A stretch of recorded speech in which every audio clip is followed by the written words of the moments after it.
Baik, bismillahirrahmanirrahim. Assalamualaikum warahmatullahi wabarakatuh. Kita ketemu lagi di perkuliahan verifikasi dan validasi perangkat lunak. Kali ini kita akan mempelajari yang dimaksud dengan tes skenario. Jadi kita akan lihat kembali mengenai bagaimana testing itu sebetulnya kegiatan yang formal. Kemudian ada yang disebut dengan tes skenario dan test case. Dan inilah yang akan kita bahas di pertemuan kali ini. Ada video yang bisa kita saksikan. Kita tonton dulu videonya.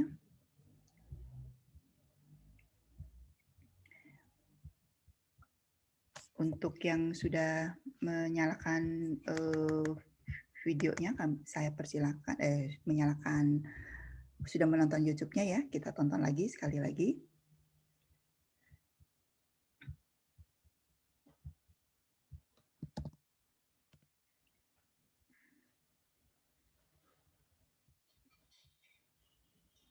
If you work in a team, you've got to try Monday.com. Go to Monday.com and manage all your team's work. A test scenario is any functionality of the application under test that can be tested. It is also called test condition or test possibility. For the flight reservation application, a few scenarios would be: check the login functionality. Check that a new order can be created. Check that an existing order can be opened. Check that a user can fax an order. Check that the information displayed in the help section is correct. Check that the information displayed in about section, like version, programmer name, copyright information is correct. Apart from these 6 scenarios, try and list all the other possible scenarios for the application. Pause the tutorial and complete the exercise. I am sure you have identified many more like update order, delete order, check reports, check graphs, and so on. For the time being, let's stick to these 6. Next, we have already learned that exhaustive testing is not possible. Suppose you have time to execute only 4 out of these 6 scenarios. Which 2 low priority scenarios of these 6 will you eliminate? Think, your time starts now.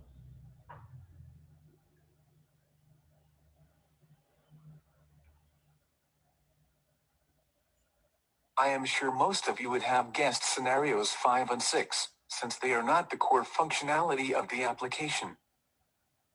This is nothing but test prioritization. Untuk dapetin badan kayak aku sekarang itu nggak. Nah, kita ulang kembali ya videonya. Saya YouTube-nya beriklan ya, jadi seperti ini. Mudah, dan untuk maintain-nya pun juga kita harus ada effort-nya tersendiri. Kita lihat lagi ya.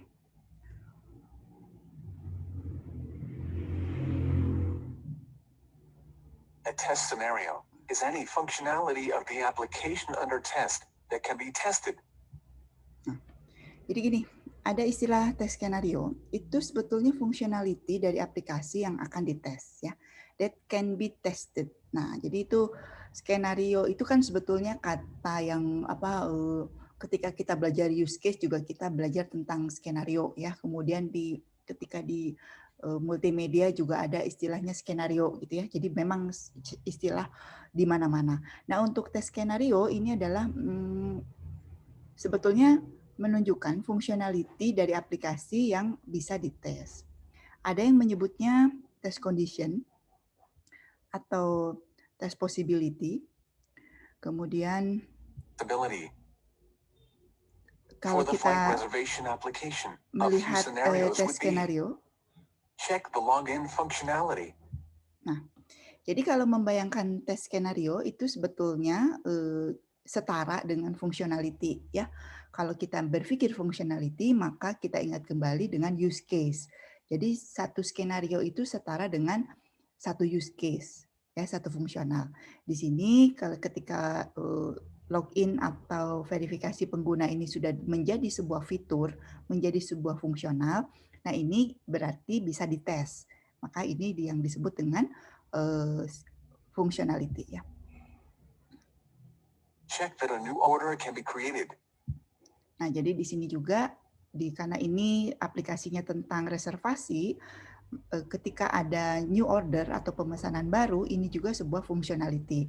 Jadi bisa kita bayangkan di aplikasi itu setelah verifikasi pengguna ada fungsionalitas utama untuk melakukan pemesanan ya. Jadi new order.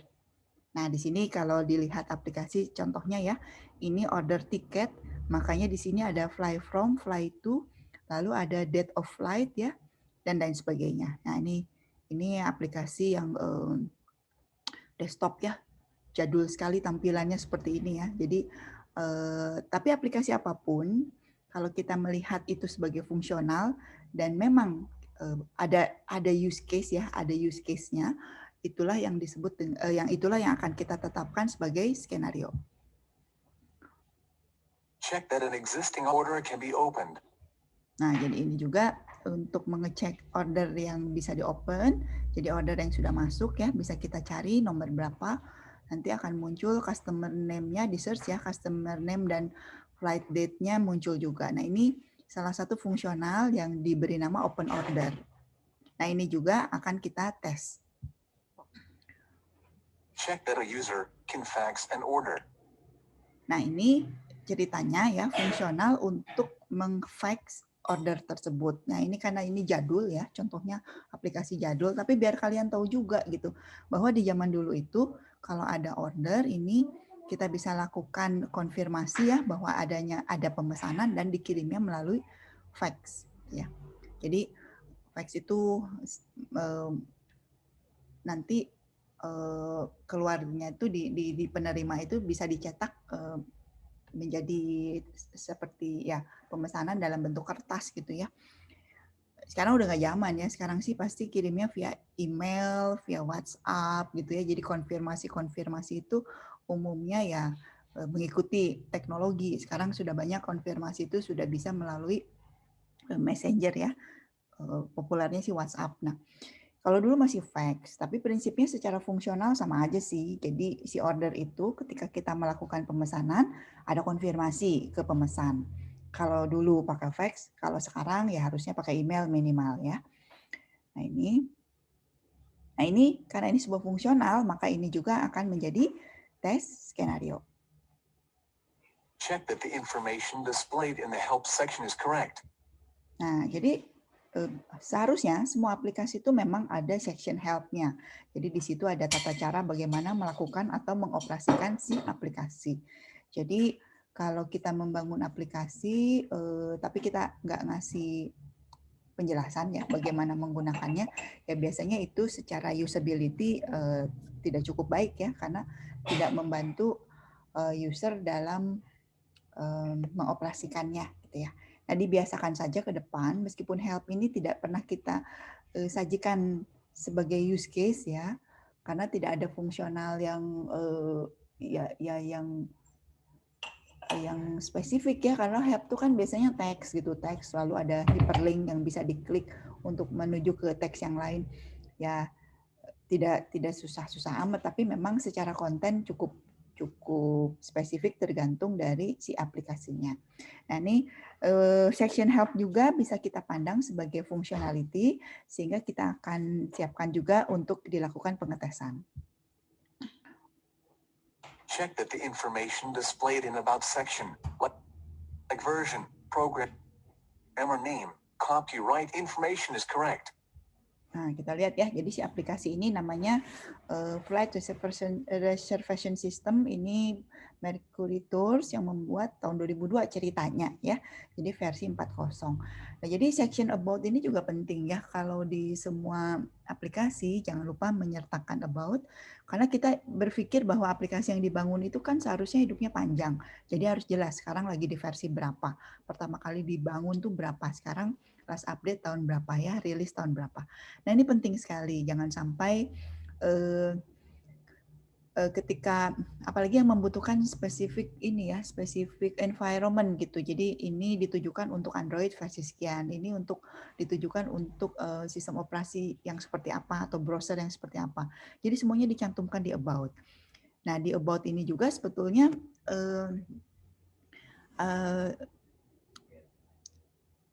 si programmer juga disampaikan ya, supaya kalau ada atau informasi siapa gitu yang mendevelop agar supaya kalau ketika ada kendala bisa dikontak. Nah, ini sebenarnya fungsi ini hanya menampilkan informasi gitu ya, hanya menampilkan informasi, tapi kita biasakan bahwa harusnya ada ya. Jadi kontak person, kalau sekarang sih kalau di template-template web base itu kan selalu tuh di bagian bawah ya, di footer itu kan informasi mengenai si pengelola si website itu udah jadi template, harus banget gitu ya, link sosmednya, kontak personnya, kemudian ya email dan berbagai informasi itu tercantum di bawah. Nah, kalau aplikasinya desktop biasanya ada section sendiri terkait about, ya tinggal seperti ini saja, tapi ini fungsional yang penting menurut saya ya. Nah, apart from these 6 scenarios, try and list all the other possible scenarios for the application. Pause the tutorial and complete the exercise.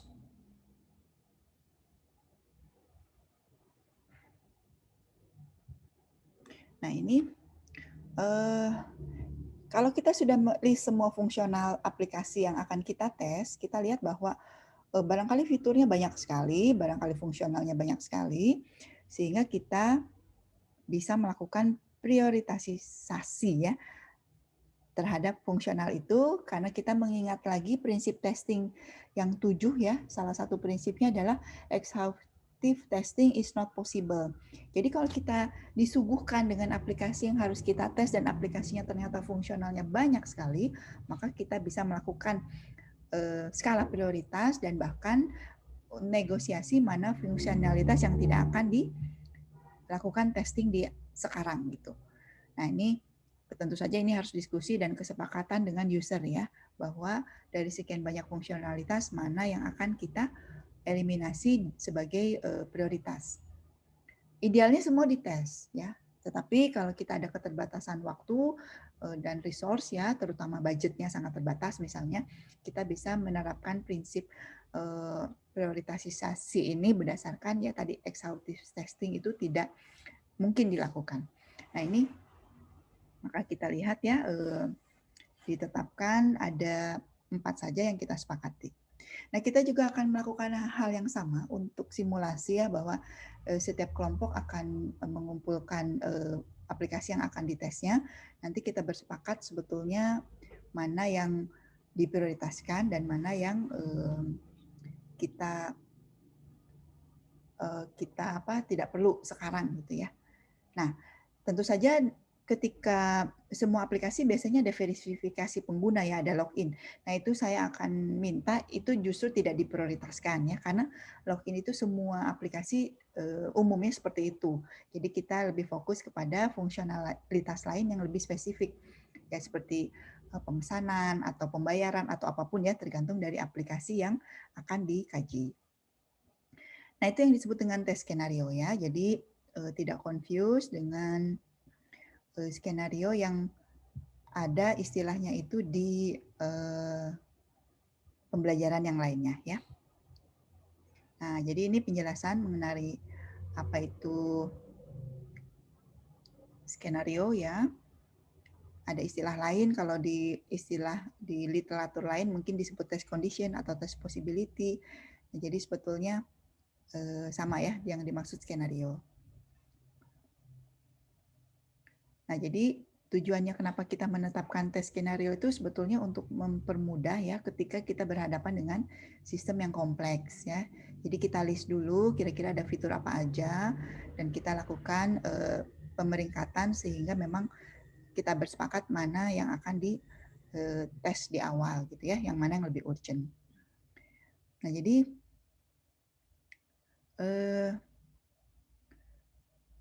kalau kita mengetes sistem dan sistem tersebut dilengkapi dengan dokumen ya, kita bisa menetapkan fungsionalitas dan kita bisa melihat atau mengecek kerumitan sistem itu dari dokumen. Nah, tapi kalau tidak ada dokumennya, maka kita memang harus mencoba ya dari aplikasinya kira-kira ada fungsionalitas apa saja dan kita list.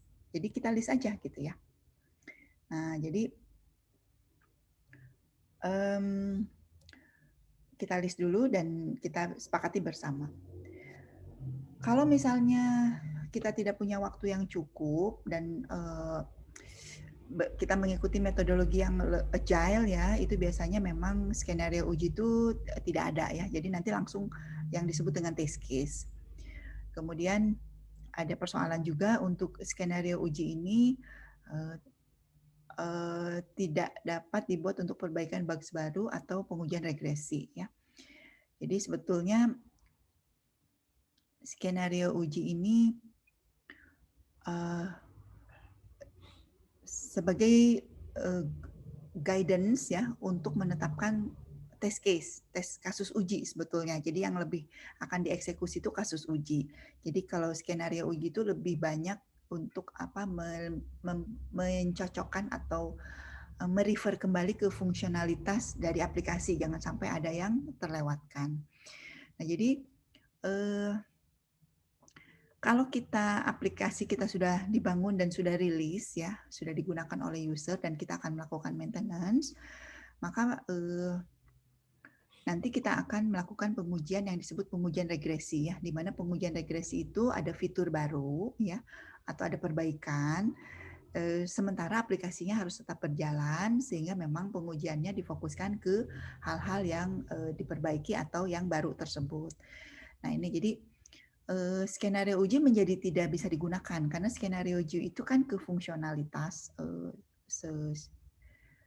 secara umum gitu. Sementara kalau perbaikan atau di maintenance itu lebih banyak ke kasus ujinya gitu ya, lebih banyak ke lebih fokus mengetes fitur-fitur dan kasus-kasus uji di fitur-fiturnya. Nah, kira-kira seperti itu ya untuk kapan. Jadi boleh digunakan, boleh tidak, tetapi karena kita lagi belajar, tentu kita akan menggunakan skenario uji itu ya. Nah, jadi bagaimana melakukan skenario uji? Sebetulnya ya tadi ya kita dokumen sebetulnya ya. Nah, ini mengingatkan kembali bahwa ternyata untuk membangun sistem itu tidak hanya aplikasinya saja yang diutamakan, tetapi justru dokumennya ya. Di sini ada yang disebut BRS, Business Requirement ya, atau User Requirement ya kalau kita menyebutnya. Kemudian SRS, spesifikasi dari requirement ya, atau yang biasanya isinya use case ya. Kemudian Functional Requirement ya, jadi ada fitur-fitur atau fungsi-fungsi yang requirement yang lebih spesifik. Jadi dokumen apapun ya, kalau kita juga sudah belajar membuat dokumen requirement mulai dari proses bisnis sampai dengan dokumen desainnya juga ya. Nah, itu penting sekali dijadikan acuan untuk melakukan testing. Bisa juga kita melihatnya dari sistem yang yang akan dites ya, atau SUT ini, sistem under testing. Nah, jadi setelah kita membaca, melihat ya, kita mengecek requirement. Jadi dari daftar requirement itu kita cek ya, sebetulnya dari requirement ini bagaimana keterlibatan usernya. Dari situ kita bisa cek juga apakah urgent ya, kira-kira bakalan banyak kemungkinan penyalahgunaan sistem ya. Karena tergantung dari karakteristik penggunanya gitu. Jadi sebuah fitur kalau penggunanya banyak gitu ya, kan mungkin saja ada fungsional yang ditujukan untuk banyak pengguna, itu termasuk kritikal. Jadi kita harus memastikan fitur tersebut dari berbagai pengguna tidak ada kendala ya. Nah, kalau sudah lihat dokumen, sudah baca, dan kita melihat sebetulnya penggunanya ya dari setiap fitur, kita tetapkan skenario ya, kita membuat daftar skenario. Nah, di sini kita checklist lagi terhadap fitur. Apakah daftar skenario kita sudah lengkap, sudah sesuai dengan fitur dari aplikasinya. Nah, kalau sudah kita list ya skenario, kita juga bisa membuat matrik ya.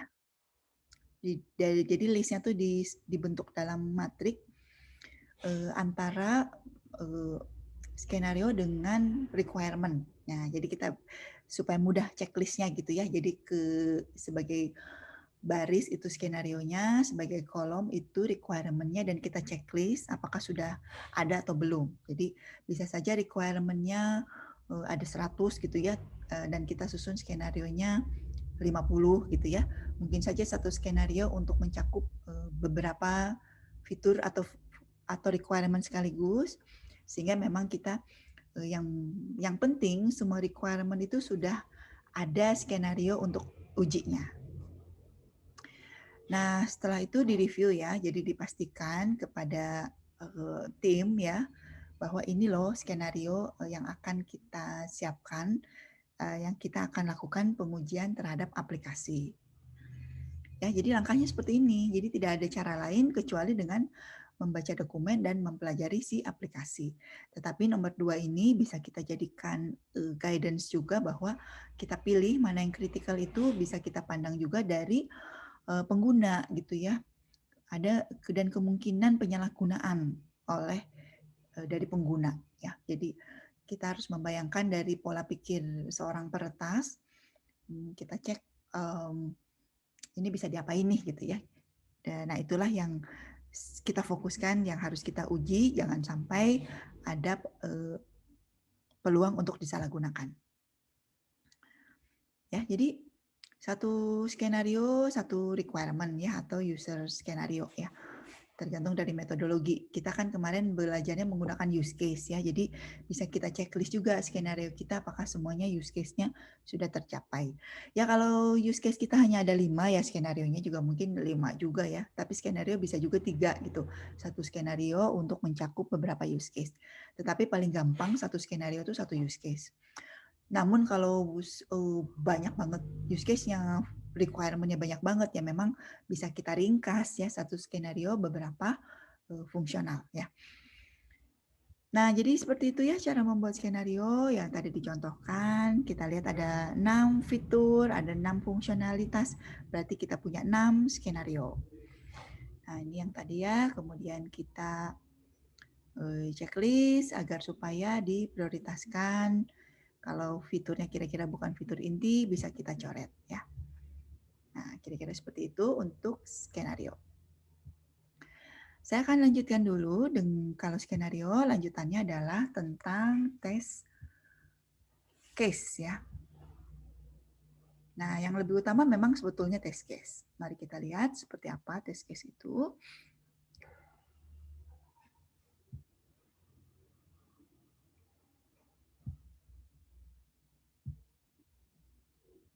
Nah, kita akan jelaskan dulu terkait test case. Jadi skenario dan test case itu satu kesatuan pengetahuan ya, jadi tidak bisa dilepaskan. Nah, jadi kita lihat keterkaitannya sangat erat, sehingga memang pemahaman tentang test case itu berarti pemahaman juga terkait skenario. Ada video lagi ya, tapi kita balik, saya akan jelaskan dulu, baru nanti kita melihat videonya.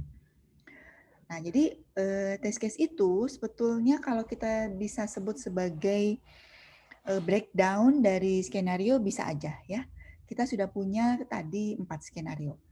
Satu skenario kita bisa buatkan menjadi beberapa turunan, menjadi beberapa test case. Contohnya kita sudah punya tes skenario untuk mengecek verifikasi atau login ya. Maka kita bisa memiliki kasus-kasus uji sebagai berikut. Yang pertama, kasus uji kalau user ID dan passwordnya valid. Jadi kita akan mencoba fungsionalitas login itu dengan user ID dan password yang valid. Kasus uji yang kedua adalah ketika kita mencoba user ID dan passwordnya itu tidak valid. Jadi itu adalah test case yang kedua. Kasus uji kedua untuk skenario yang sama, masih yang sama. Kemudian kita bisa juga menggunakan test case ya, atau kita siapkan test case untuk user ID dan passwordnya yang sama-sama empty, tidak diisi. Jadi apa yang terjadi kalau user ID-nya empty, kita menekan button login tersebut. Nah ini kita jadi dari satu fungsional login, kita turunkan menjadi 3, ya, 3 test case. Nah, ini umumnya seperti ini. Jadi kita bisa polakan ya, apapun skenarionya, apapun fungsionalitasnya, kita bisa uji menjadi seperti ini. Kita gunakan data yang benar, kita gunakan data yang tidak valid, dan kita kosongkan gitu ya. Kalau kosong kan harusnya nggak bisa disimpan ya, atau nggak bisa ditindaklanjuti. Nah, itu bisa kita lihat satu skenario punya turunan 3 test case. Nah, kenapa kita memerlukan test case? Karena skenario itu belum spesifik. Jadi kalau skenario itu kan sebetulnya setara dengan fungsional atau setara dengan requirement. Aplikasi dapat memverifikasi pengguna. Itu requirement-nya. Udah aja ya. Nah, test case itu lebih spesifik ya. Jadi kita perlukan karena kita tetapkan dari satu requirement atau skenario itu bisa yang ditesnya bisa apa aja. Ya minimal ini valid, tidak valid, empty. Tiga-tiganya harus diuji. Jangan sampai kita hanya mengecek yang valid, aman nih valid, tidak ada error. Tetapi ketika kita mencoba yang tidak valid, ternyata bisa lolos juga. Seharusnya kan tidak boleh, seharusnya tidak bisa di-save, tidak bisa login. Maka berarti sebetulnya masih ada kegagalan gitu ya. User bisa menggunakan fitur tersebut dengan data yang tidak valid. Kok lolos? Nah, empty juga ya, empty kadang-kadang terlupakan. Padahal sebetulnya empty juga harus diuji cobakan. Nah ini ya, secara format, test case itu seperti ini. Jadi ada ID-nya tentu saja ya, apa-apa diawali dengan ID. Nah, ada istilah lagi ya. Di dalam sebuah test case, kita tetapkan juga test skenario. Nah, test skenario di sini maksudnya skenario untuk test case tersebut. Ya, jadi dengan test case nomor 1 itu atau deskripsi mungkin nanti saya ganti supaya tidak bingung ya. Deskripsinya adalah login dengan valid data, ya. Saya ganti dulu ya. Supaya tidak ambigu dengan istilah skenario di paparan sebelumnya ya.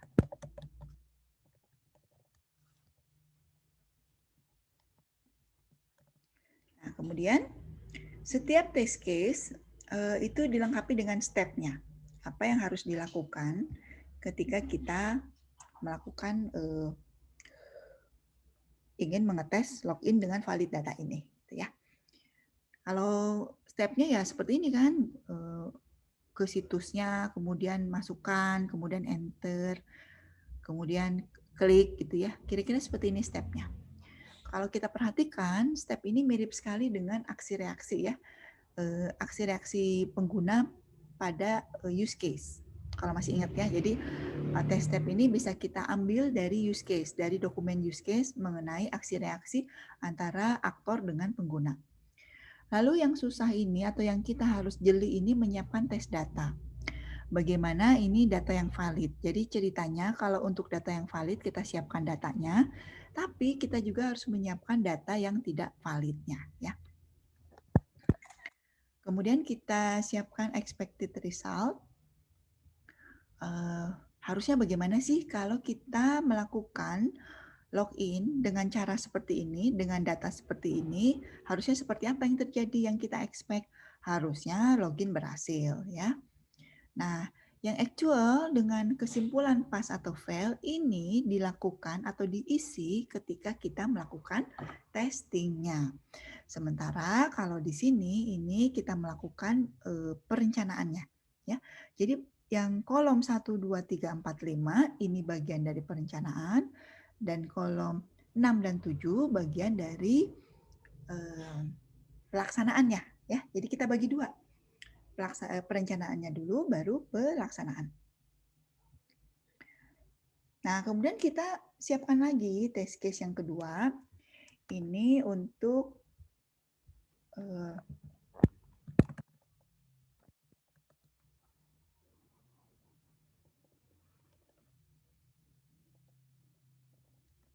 login, masih dengan login yang sama, tapi kalau datanya invalid. Nah, jadi kalau invalid, apa sih yang terjadi? Seharusnya ini, user should not login, ya. Nah, kita siapkan data yang tidak valid. Sementara untuk langkah kelihatannya akan sama aja, ya. Jadi kalau test step untuk test case yang kedua itu langkahnya sama, tetapi datanya yang berbeda, ya. Kita lihat di passwordnya ini berbeda dengan password kalau dia valid. Expected-nya tidak bisa login. Nah, actual result sama kesimpulan pass fail-nya nanti ya, kalau kita memang betul-betul sudah mencoba si aplikasinya. Nah, jadi itulah tes skenario. Tes uji, tes case ya. Nah, ini penjelasan mengenai skenario. Kalau skenario ini menjelaskan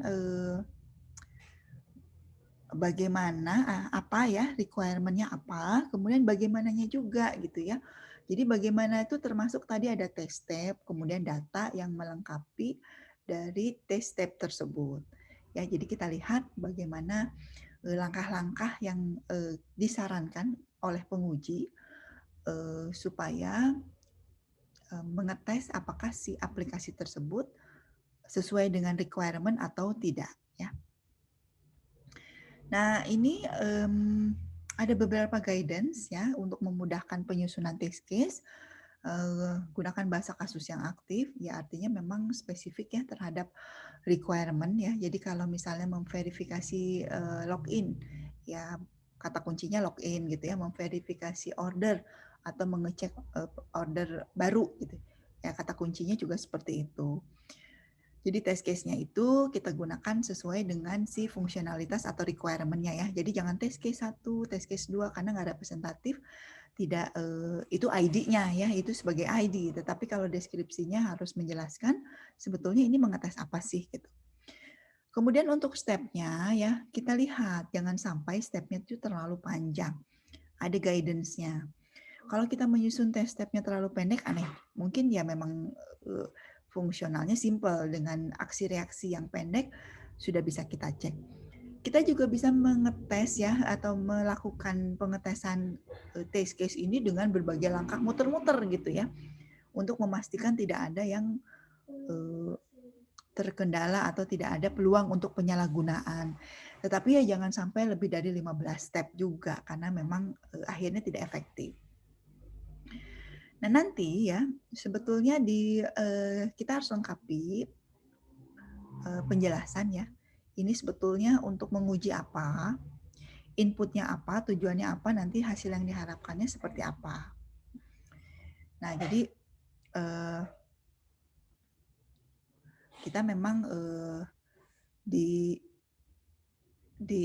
test case ini ada precondition sebetulnya ya di kasus awalnya, kira-kira kondisi awalnya seperti apa ya.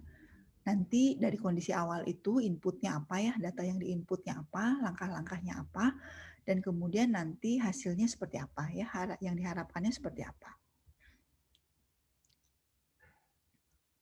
Nah, ini ada beberapa praktik ya, praktik terbaik ya, best practice sebetulnya. Jadi test case itu harusnya sederhana ya. Jadi yang dipastikan test case itu bisa dieksekusi oleh tester ya. Ya, jadi beberapa petunjuk praktis ya seperti ini. Yang kedua, membuat test case itu dengan end user in mind. Jadi maksudnya ketika menyusun test case kita harus membayangkan dari sisi pengguna. Jadi ketika menyusun step ya misalnya atau data, ya kita harus dari perspektif pengguna.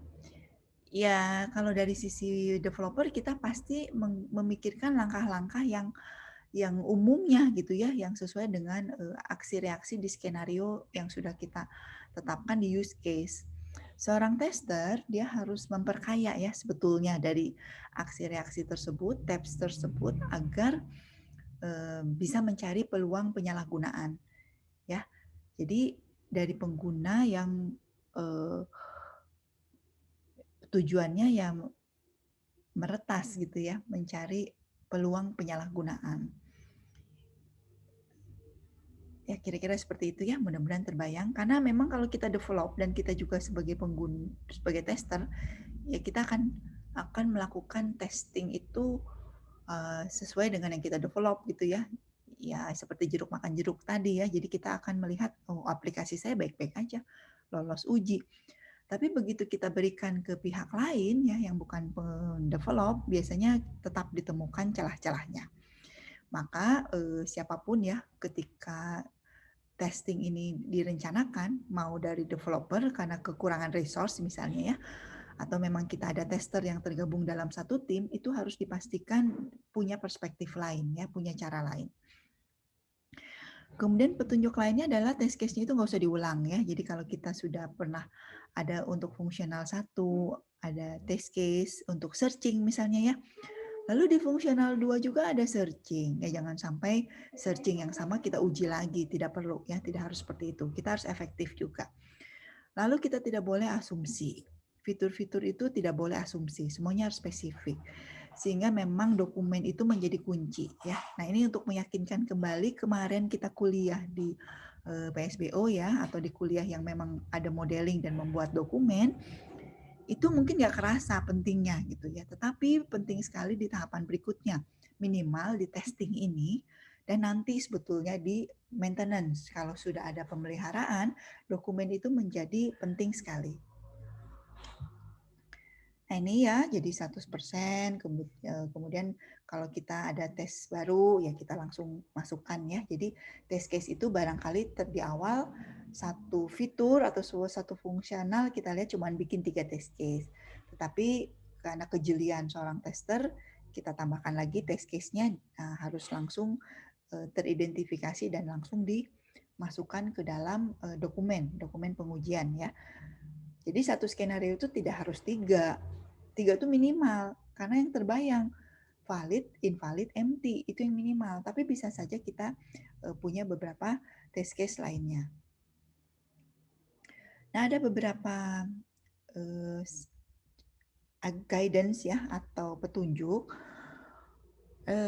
Nanti ada yang istilahnya tuh analisis boundary value ya, BFA. Ini teknik ya, teknik pengujian yang akan kita pelajari berikutnya. Ini untuk membantu sekali untuk melakukan test case, implementasi test case baik perencanaan maupun pelaksanaannya ya. Ada beberapa teknik, ada yang disebut equivalent partition, kemudian ada state transition, ini diterjemahkannya jadi negara ya, maksudnya state transition teknik ya.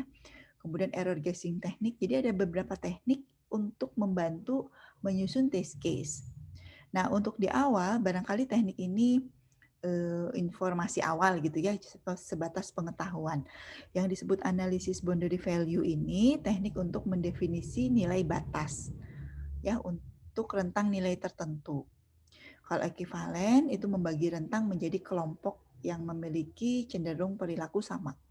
Misalnya gini, udah biasa ya kita membuat contoh program paling banyak lah saya lihat ya.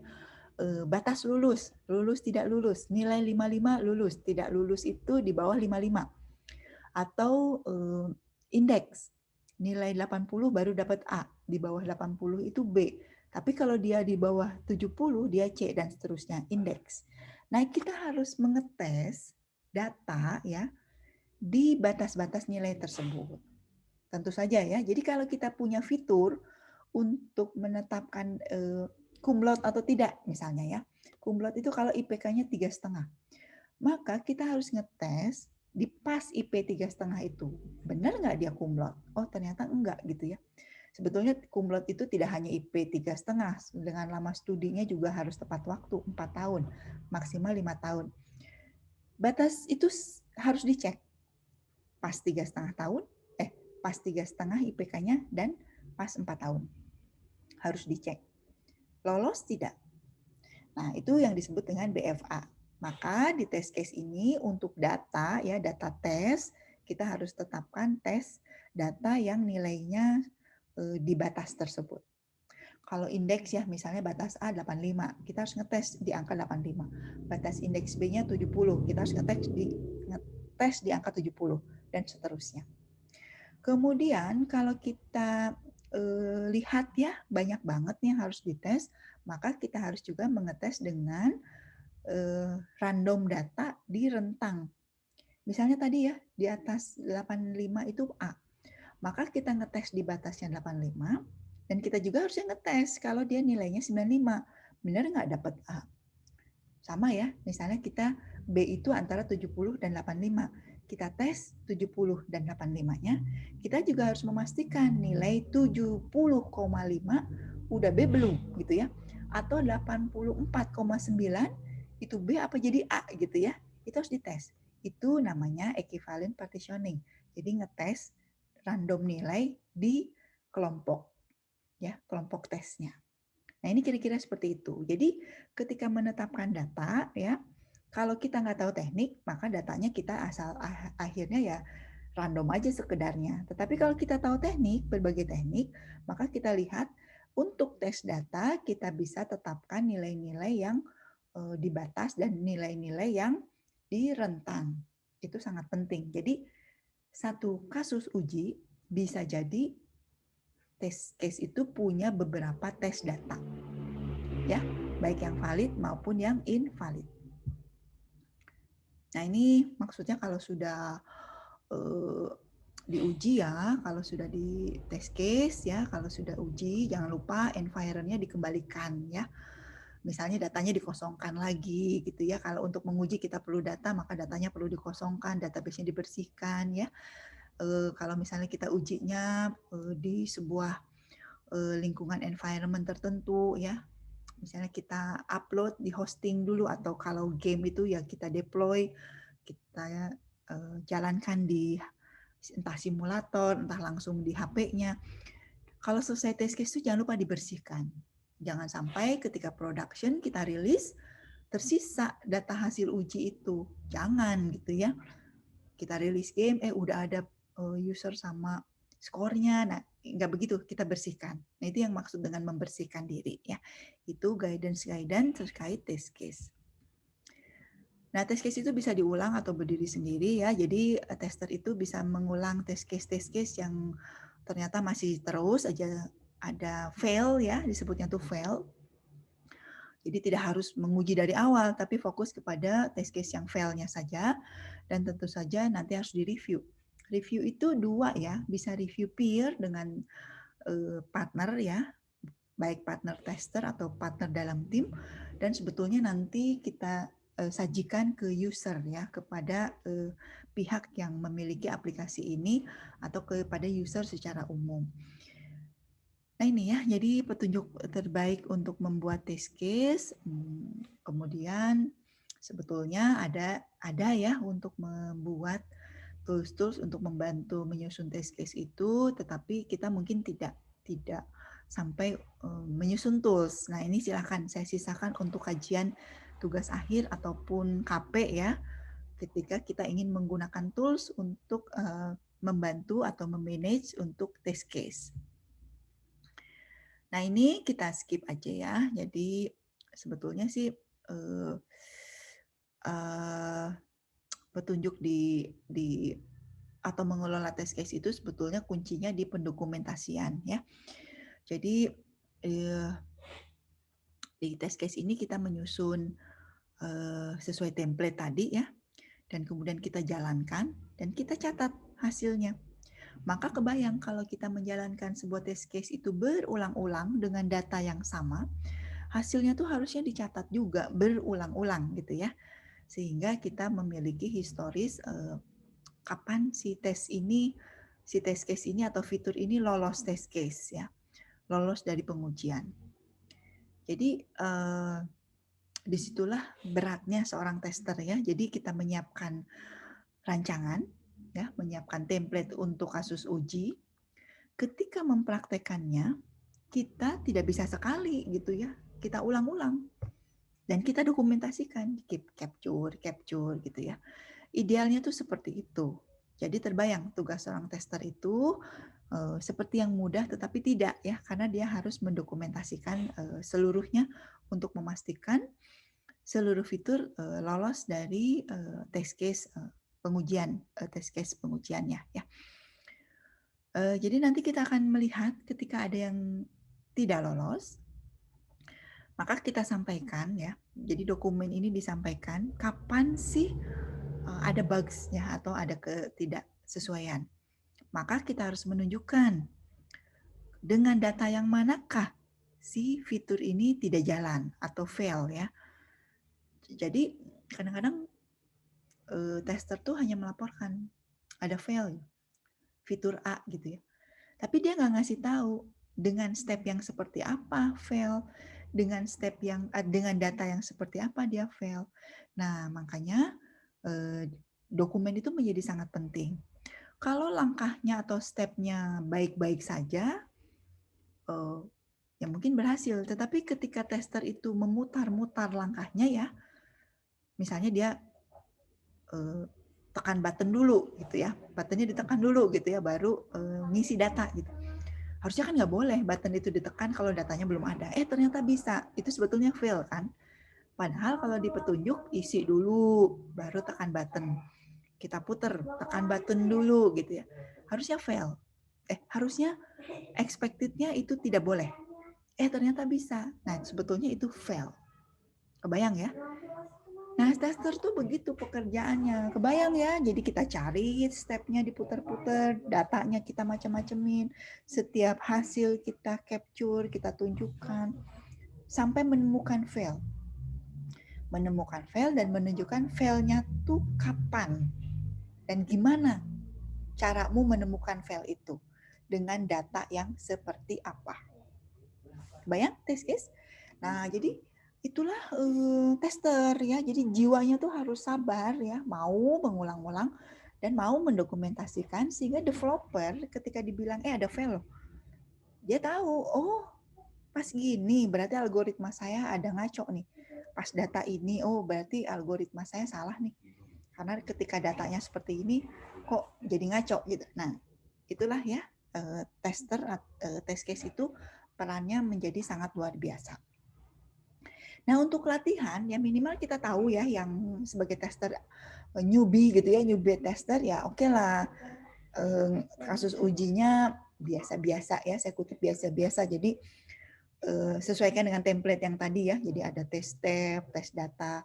Tapi kalau tester yang jagoan ya, dia bisa memutarbalikkan step, dia bisa mengumpulkan data-data yang kritikal sehingga memang developer itu terbantu. Ingat ya, tester itu untuk membantu developer menemukan fail-nya, menemukan bugs-nya. Jadi itu jago-jagoan ya, semakin jago developer, testernya semakin jago. Jangan sampai tester itu biasa-biasa aja, merasa semuanya udah baik-baik aja, padahal sebetulnya ada fail yang belum terlihat. Nah, ini template test case, nanti kita lihat ya seperti apa. Jadi ada beberapa template untuk menyusun test case, tapi untuk belajar atau sebagai newbie ya, kita bisa gunakan template yang paling sederhana, yang tadi sudah ditunjukkan di slide. Ya, jadi begitulah tentang test case ini.